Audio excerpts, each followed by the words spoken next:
I felt like outside of my friends and family, when other people would go and look at me, then they would see someone in a wheelchair. They would see somebody who was disabled. And it was something I had to go and change. We have to go and understand that other people's perspectives, whenever they look at us, if someone else doubts, that's not us. It's how we look at ourselves. That's the most important thing. My grandmother taught me that when I was like 4 years old. She used to go and take me around in grocery stores. And I used to wear prosthetic arms and legs when I was out in public. And so I felt like I couldn't go out in public if I didn't have the arms and legs on. And that was like kind of like my safety net to go and make me feel comfortable with myself. And when I was going out in public with her, she would take me to grocery stores without the arms and legs on, and she would go and set me in the front seat of the grocery cart. And while she was shopping for dinner, we'd go up and down the aisles. And if anyone was looking at me uncomfortable or staring, she just taught me just to go and reach out and shake their hand. Tell them, hi, I'm Kyle. She said, once people hear your voice and once they see your face, then nothing else will matter. The rest will fade away. And that's now, for those of you that I've already gotten a chance to meet, that's my first instinct is whenever I meet somebody just to go and reach out and shake somebody's hand. Since I was a kid, I've done this, so I've kind of gotten used to it now. Sometimes, like 99% of the time, somebody will reach out and shake hands right away, right? You get that 1% of the time, you see that, like, eyes get big and, like, the look at hair. Like, whoa, guy doesn't have a hand, what do I shake?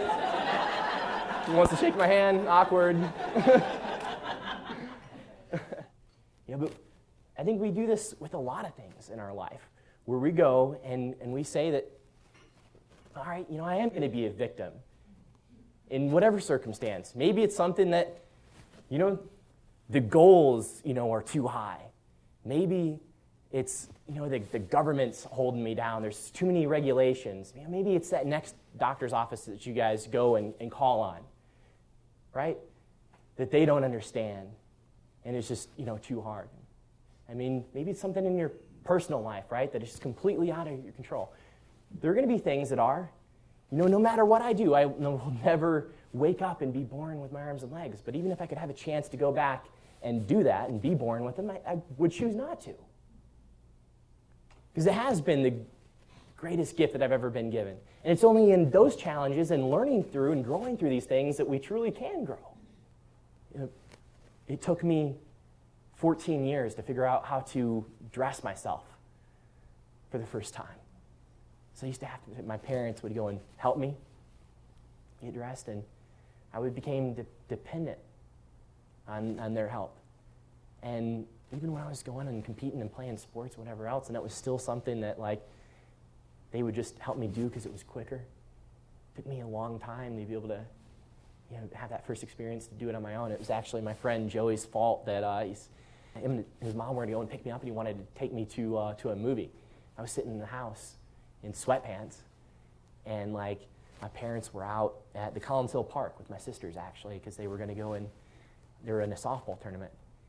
And so in a panic, I call my mom up thinking there's no way my 14-year-old ego is going to ask my best friend and his mom to dress me. And she said, all right, well, let me call you back in a couple minutes. They're about 10 minutes away from where we lived. And she calls me back and said, about 5-10 minutes later, she calls back and says, you're going to have to figure out a way to do it on your own. It took me over an hour to get dressed for that first time. First sock that I put on was over 30 minutes. Got paper clips that I used to go and try to pull a sock up over my foot to go and get it on, and could barely hold on to the paper clips because I was sweating so bad, drenched. And I was in wrestling shape at the time, and I was working pretty hard to get the sock on. And it was a huge struggle. The learning curve was cut in half, and the next sock took me about 15 minutes. And zipping up my pants, then you use the same paper clip to go and pull a zipper up, and I still, to this day, leave my pants unbuttoned, otherwise I'll be trapped inside of them.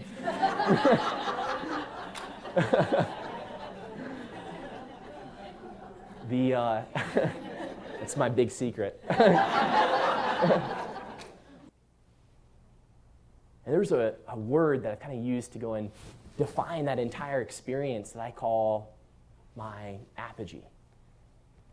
And apogee is a word that we use in science to go and define the orbit of a satellite. And anytime that you have an orbit of an object, you're going to have the object's going to go and reach the furthest point away, right?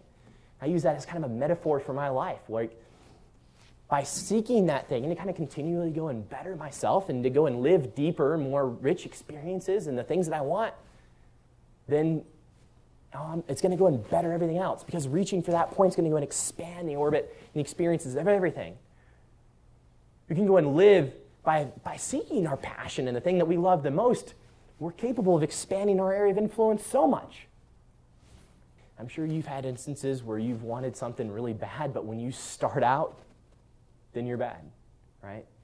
Especially in what you guys do in a sales role.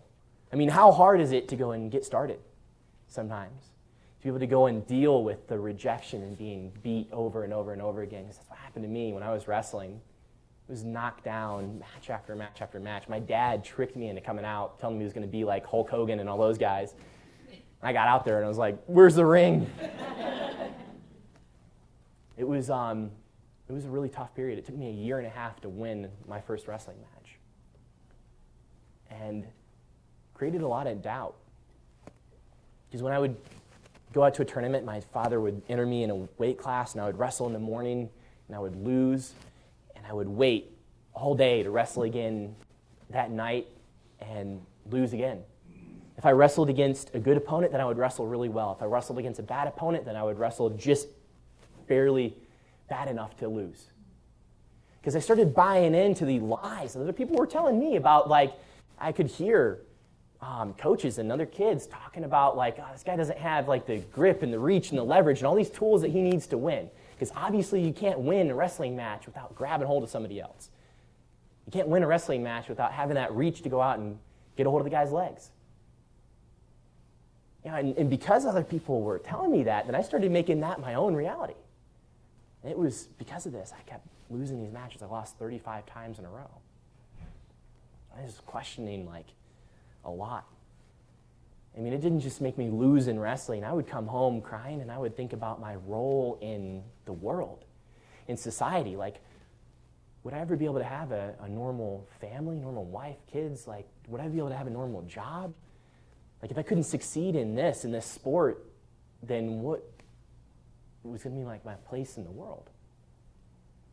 It was one of the toughest periods that I ever went through. And each loss kind of confirmed that, right? I mean, we know how that is. It's hard. When you are rejected over and over again, it's a lot easier to go and slip into that role of being a victim. I mean, for me, I had so much fear going into these matches. It's built up more and more.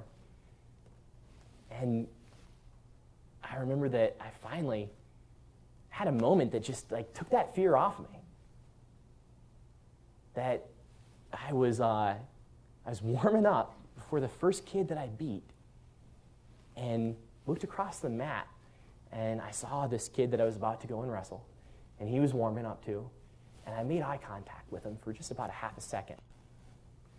And when I saw his eyes, I could see that he was just as scared as I was.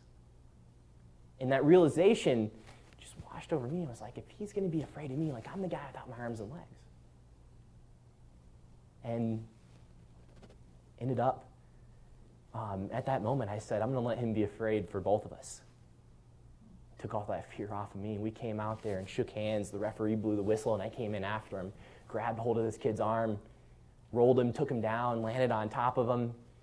My friends and family, coach went nuts. My dad, everybody's yelling moves at me.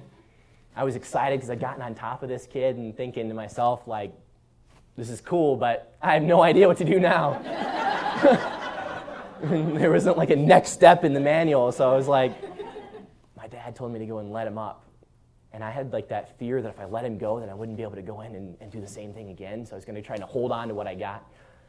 And my dad, he told me to let him go, so I did, and I went in after him again and grabbed hold of his arm and used the same move. Took him down, let him up. Took him down, let him up. Took him down, let him up. Same thing repeatedly, and they stopped the match in the third period when I beat this kid by a technical fall, which is a 15-point mercy rule gap. It changed my perspective completely.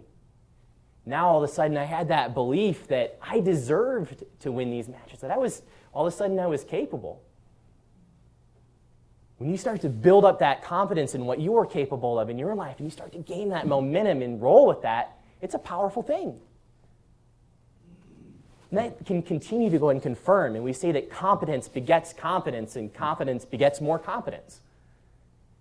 And that was the last losing season I ever had. By the time I was a senior in high school, I placed top 12 in the nation against other able-bodied wrestlers. Won 36 varsity matches my senior year. It was that choice. It would have been so easy to go and give in to that belief, though, that other people were telling me that I couldn't do it. When other people are telling you that you are not good enough, that you cannot go and do something, that your dreams are too big, that is a lie. And I believe wholeheartedly, once we have that and we understand that power and that influence that we can go and wield in the lives that we are capable of changing, then there are no worthy excuses. Thank you guys very much for having me.